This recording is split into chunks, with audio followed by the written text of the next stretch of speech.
오늘 여러분과 함께 내 부모를 공경하라 이란 제목으로 우리 말씀 함께 나누기를 원합니다. 제가 얼마 전에 여러분 놀라운 영상을 하나 본 적이 있습니다. 어떤 영상이었냐면 소들이 사는 축사에 불이 나는 겁니다. 그래서 건초도미에 이렇게 불이 번지는 그런 상황이었거든요.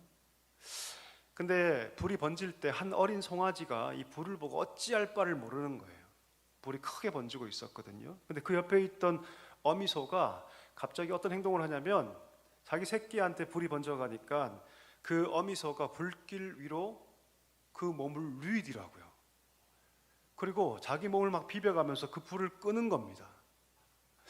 여러분, 짐승은 본능적으로 불이 나면 어떻게 합니까? 도망갑니다. 피합니다. 이게 본능이에요. 짐승의 본능입니다.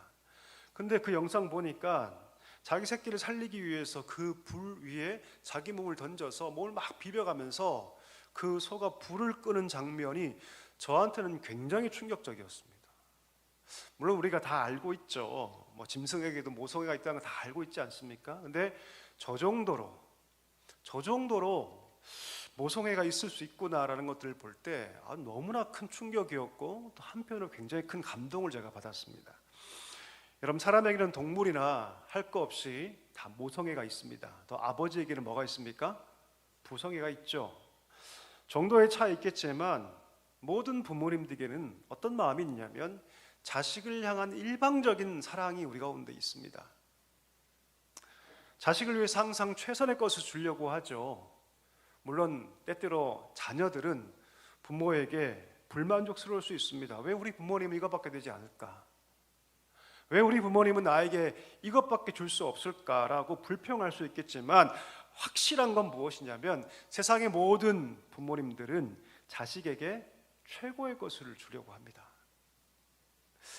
예수님께 이렇게 말씀하시죠. 한번 띄워주시겠습니까? 마태복음 7장 9절과 10절인데요. 같이 한번 읽어볼까요? 너희 중에 누가 아들이 떡을 달라 하는데 돌을 주며 생선을 달라 하는데 뱀을 줄 사람이 있겠느냐? 자녀가 만약에 떡을 달라고 하는데 돌을 줄 사람이 누가 있고 생선 달라고 하는데 뱀 줄 사람이 누가 있냐라고 말합니다. 근데 그 다음이 더 충격적인데요. 이렇게 말씀해요. 악한 사람이라도 자기 자식에게는 좋은 것을 주려고 한다라고 말한다는 것이죠. 아무리 세상에서 악한 사람이라도 자기 자식에게는 늘 좋은 것을 주기를 원하는 것이 부모의 마음이다. 이렇게 말씀하는 거예요. 그러니까 여러분, 부모님들은요 언제나 자식들에게 좋은 것, 또 최선의 것을 주려고 합니다. 그리고 다 주어도 더 주지 못해서 안타까워하는 것이 우리 부모님의 마음이라고 할 수 있습니다. 하나님께서는요 그래서 우리 자녀들에게 부모님께 마땅한 도리로서 부모님을 뭐 해야 한다? 공경해야 한다. 이렇게 말씀하고 있는 것이죠. 오늘 우리가 읽었던 본문은 여러분 10계명 가운데 한 구절입니다. 10계명이 뭡니까? 10계명은 여러분 하나님의 백성 이스라엘 백성과 맺으신 언약의 증표죠. 400년 동안 그들이 애굽에서 노예 생활할 때 하나님께 부르짖습니다. 주여 우리를 구원하여 주옵소서. 하나님께서 모세를 통해서 그 백성을 인도하시죠. 그리고 그들이 애굽을 탈출하여서 어디에 도착하냐면 시내산에 도착합니다. 그때 하나님께서 모세를 부르시죠. 그러면 하나님이 뭐라 말씀하십니까? 내가 이 백성과 언약을 맺고 싶다. 약속하고 싶다. 언약을 맺고 싶다. 여러분, 우리가 누군가와 약속할 때는요 그 대상과 어떤 관계가 되는 겁니까? 특별한 관계가 되는 거예요. 남녀가 결혼할 때 혼인식장에서 뭐 합니까? 혼인 예식을 하면서 서약합니다. 약속을 해요. 그 약속을 통해서 이 두 남녀가 남남이 아니라 거룩한 관계 곧 부부가 되는 것이죠. 마치 그와 똑같이 하나님께서 신의 산에서 그 백성을 부르시고 프로포즈를 하세요. 내가 너희의 신랑이 될 테니 너희 나의 정결한 신부가 되어라. 그 하나님의 프로포즈에 이 백성들이 어떻게 답을 하냐면 우리가 하나님과 함께 그 언약을 맺겠습니다라고 답합니다. 그리고 그 언약의 내용이 무엇이냐면 율법이죠. 그리고 그 율법의 모든 내용을 담은 것, 율법의 정수가 뭐냐면 바로 십계명입니다. 그러니까 그럼 십계명이 무엇입니까? 하나님의 거룩한 신부가 된 이스라엘 백성들이, 하나님 백성들이 지켜야 할 하나님의 법칙이죠. 바꿔 얘기하면 하나님의 백성, 하나님의 신부, 하나님의 자녀, 하나님의 사람이 지켜야 할 법이 바로 이 십계명인 것입니다. 여러분 십계명 잘 보면 1계명에서 4계명까지는요 하나님께 지켜야 할 계명입니다. 어떤 내용이 들어있습니까? 나 외에는 다른 신을 섬겨서는 안 되고, 헛된 우상을 만들어서도 안 되고, 여호와 이름을 망령되게 불러서도 안 되고, 안식일을 기억하여 거룩하게 지키는 것, 이것이 하나님과 나 사이에 지켜야 할 계명입니다. 그리고 5계명부터 10계명까지는요 사람 사이에서 지켜야 할 계명이죠. 하나님의 백성이, 하나님의 신부가 하나님 백성과 신부답게 살기 위해서 지켜야 할 계명을 5에서 10까지 주셨는데, 그 5에서 10까지 중에 가장 첫 번째가 무엇입니까? 너희의 부모를 뭐하라? 공경하라. 자, 그러면 여러분, 왜 하나님께서 인간관계에 대한 계명을 말씀하시면서 부모 공경을 가장 첫 번째로 말씀하셨을까요? 그 이유가 무엇이냐면 모든 인간관계 가운데 부모님과의 관계가 가장 중요하기 때문입니다. 예, 여러분, 가장 중요해요. 자, 그러면 왜 부모와의 관계가 가장 중요할까요?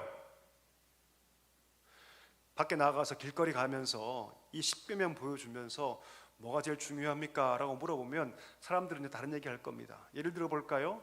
어떤 사람이 5계명을 어겼어요. 부모를 공경하는 것을 어겼습니다. 부모를 저주하고 욕하고 부모를 멀리합니다.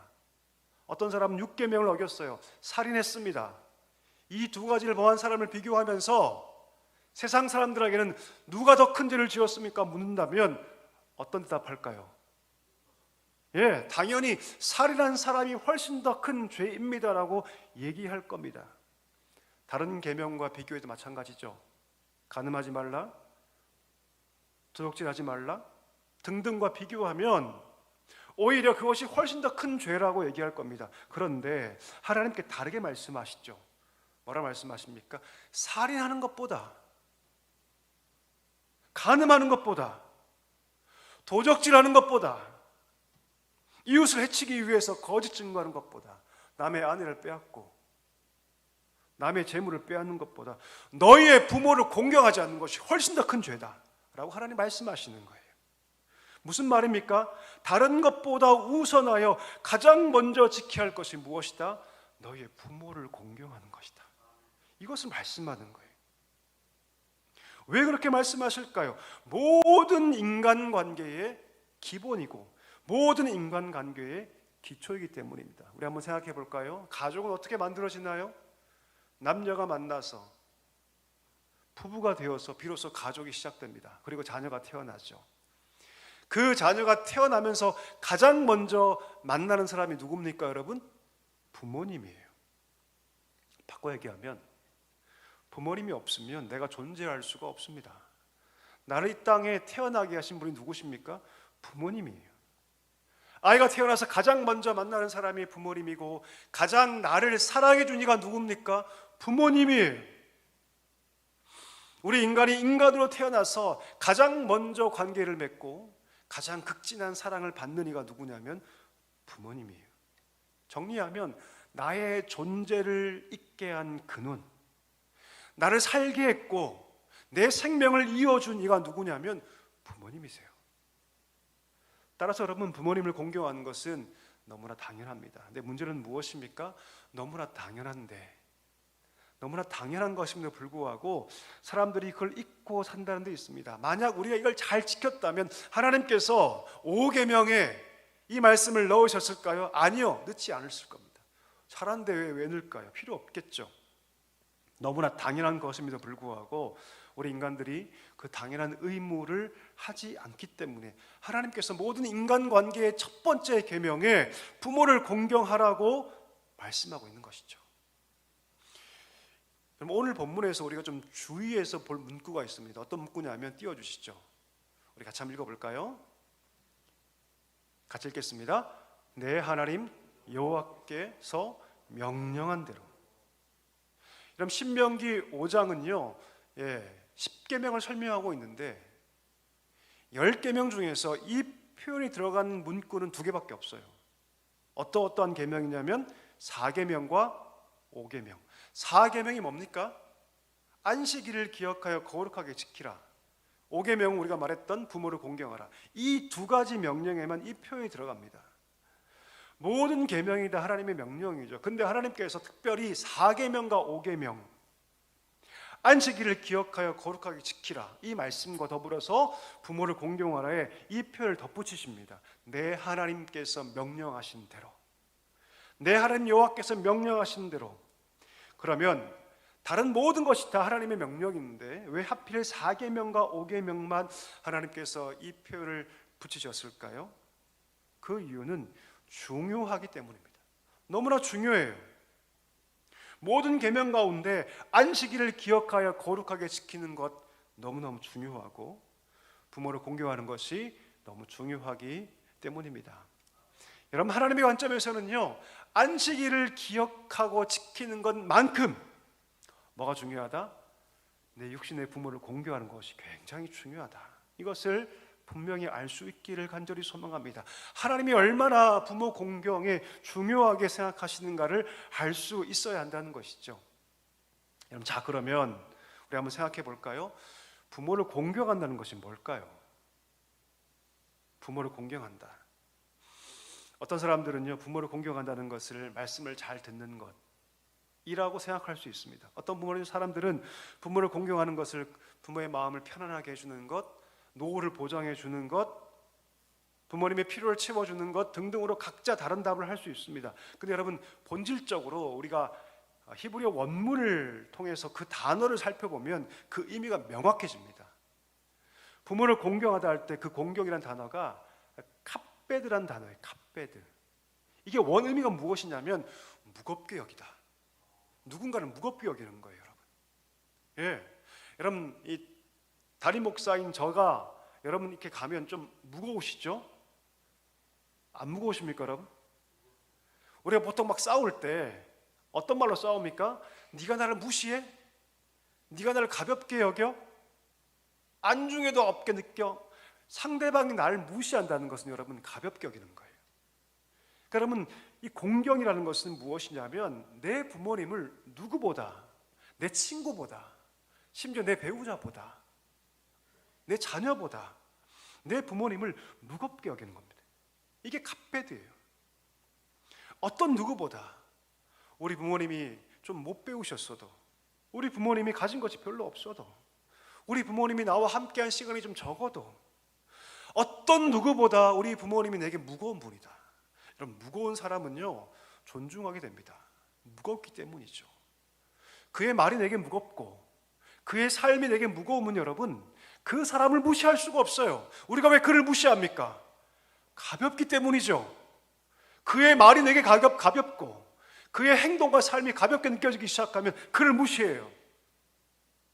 하지만 그가 내게 무거운 존재가 되면요 무시할 수 없습니다. 말이 그냥 들리지 않죠. 무겁게 들리죠. 그의 삶이 그냥 보이지 않죠. 무겁게 보이기 시작하죠. 이게 부모라는 거예요. 이게 공경이라는 것입니다. 이런 이야기가 있습니다. 옛날에 나폴레옹이 폴란드를 점령할 때 폴란드의 한 영주가 자기 식탁에 그 나폴레옹을 초대합니다. 보통 여러분 그 정도 인물이 초대받으면 가장 상석에 앉히죠. 그런데 이 영주는요 상석이 아니라 3번째 자리에 앉혔답니다.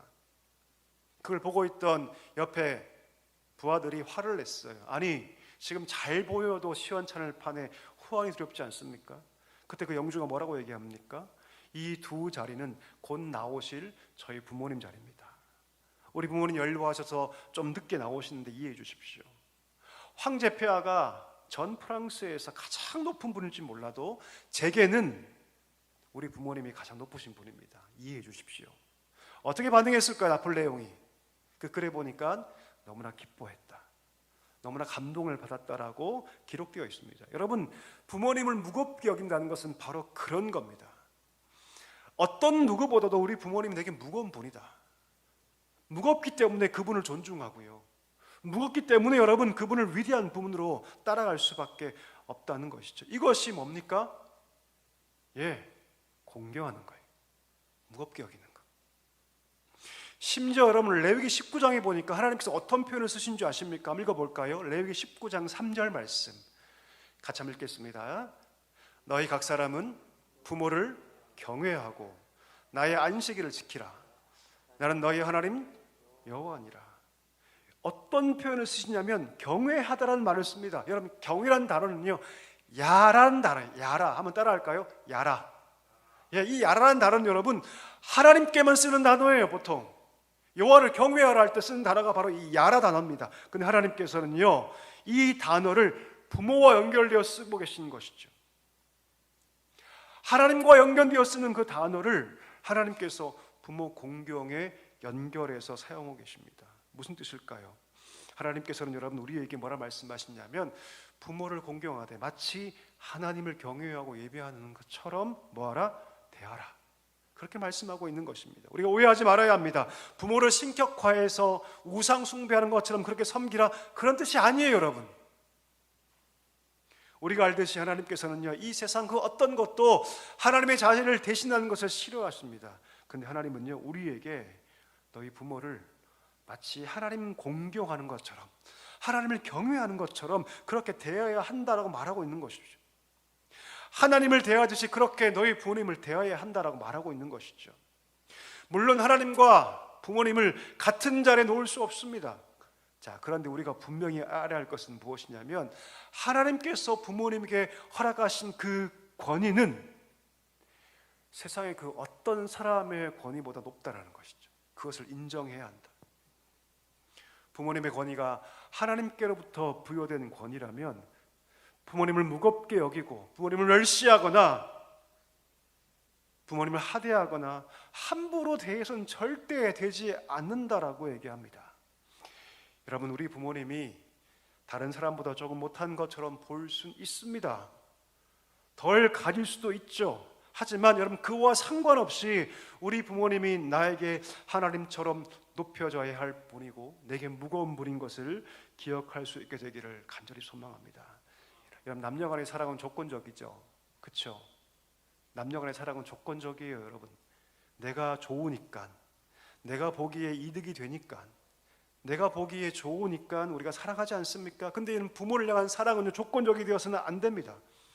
내게 잘 대해 주시니까, 내게 이득이 되니까, 그런 조건을 뛰어넘어서 우리가 행해야 할 사랑이 어떤 사랑입니까? 바로 부모님을 향한 사랑이기 때문입니다. 이것을 기억할 수 있게 되기를 간절히 소망합니다. 오늘 하나님은요, 그렇게 부모님을 공경하는 자에게 복을 약속하고 있습니다. 오늘 말씀 뭐라 말씀하십니까? 내 하나님 여호와께서 명령한 대로 내 부모를 공경하라. 그리하면 내 하나님 여호와가 내게 준 땅에서 너의 생명이 길고 복을 줄 것이다. 할렐루야, 할렐루야. 여러분 부모님을 공경하면 하나님께서 뭘 주시겠다고요? 복 주시겠다고 말씀합니다. 복 주시겠다고.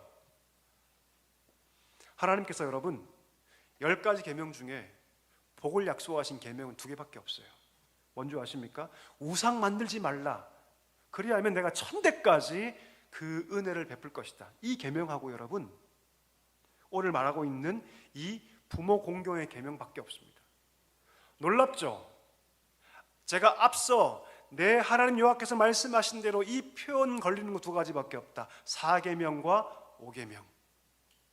그리고 하나님께서 10가지 계명 가운데 복을 약속하신 계명 2개밖에 없습니다. 2계명과 5계명. 그러니까 5계명은 여러분 다 걸려요.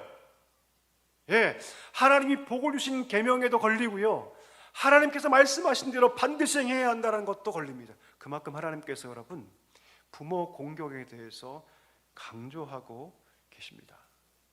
여러분 부모 공경은 마땅히 해야 할 것인데 하나님은 마땅히 해야 할 그 부모 공경하는 데에 복을 주신다고 약속하고 계십니다. 그렇다면 여러분 우리가 복을 받는 비결은 다른 데 있는 것이 아닙니다. 무엇입니까? 첫 번째, 하나님을 경외하고, 할렐루야. 2번째, 누구를 공경하는 것입니까? 부모님을 공경하는 거예요. 이것밖에 없습니다. 하나님을 경외하고 그 마음을 따라서 내게 생명 주시고 나를 사랑해 주시고 내 삶을 여기까지 인도하신 우리 부모님을 공경하는 것, 그것이 언약대로 복을 받는 유일한 방법인 것을 기억하시기를 축복합니다. 여러분, 한 가지 더 있습니다. 이거 마칠 텐데요, 한 가지 더. 우리 자녀에게 부모 공경 가르치셔야 돼요. 부모 공경 가르치셔야 합니다. 보통 부모님들은 여러분 그냥 자녀가 잘 되기만 바라고, 자녀가 우리 부모에게 아무것도 해주지 않아도 그냥 그러면서 그냥 다 포기하고 그냥 자녀가 잘 되는 것만으로도 그냥 나는 만족한다고 느끼죠. 여러분, 그건 잘못된 거예요. 여러분, 철저하게 우리 자녀들이 부모를 공경하는 것을 어릴 때부터 우리가 가르쳐야 됩니다. 가르치지 않으면요, 아이들은 이기적이 돼요. 여러분, 받을 줄만 알고 이 모든 것들을 가능하게 한 부모님에 대한 공경과 사랑을 잊어버립니다. 이기적이 되죠. 철저하게. 만약 우리 자녀들이 성경의 복을 받기를 원한다면, 나도 하나님을 경외하고 나의 육신의 부모를 섬기는 동시에 내 자녀들에게 부모 경외를 가르쳐야 돼요. 이거 굉장히 중요합니다. 그것이 성경대로 복을 받는 방법이기 때문입니다. 부모의 경외를 잃어버린다면 아무리 해도 그 복을 받을 수가 없습니다. 이것을 기억해야 합니다. 내 자녀가 하나님의 복을 받기를 원한다면 부모는 반드시 그 자녀가 세상에 성공하기 위하여 열심히 뒷바라지하는 동시에 뭘 해야 합니까? 그 자녀가 부모를 공경하도록 가르쳐야 합니다. 왜냐하면 여러분, 나를 위해서가 아니라 그것을 통해서 그 자녀가 성경대로 약속된 복을 받을 수 있기 때문입니다. 말씀을 정리하기를 원합니다. 여러분, 부모님을 공경하는 것은 성경대로 따지면 하나님 앞에서 사람 사이에 할 수 있는 가장 가치 있는 것입니다. 이것을 기억할 수 있게 되기를 간절히 소망합니다. 그 어떤 것보다 여러분, 하나님이 기뻐하신 일이다, 이것을 기억할 수 있게 되기를 간절히 소망합니다. 하나님 오늘 그렇게 부모에게 공경하는 자에게 복을 약속하고 계십니다. 여러분, 힘있게 우리 부모님 공경할 수 있기를 간절히 소망합니다. 보통 하나님 부모님 돌아가시면 보통 후회하죠, 여러분. 저도 그럴 것 같아요. 그건 어리석은 짓입니다. 우리 부모님 살아계실 때 우리가 있는 힘껏 오늘 말씀처럼 부모님을 공경하고 내 삶의 가장 무거운 분으로 인식하며 우리 온 마음을 다해서 존중하고 사랑할 수 있는 우리 모두가 될 수 있기를 주의 이름으로 간절히 축복합니다.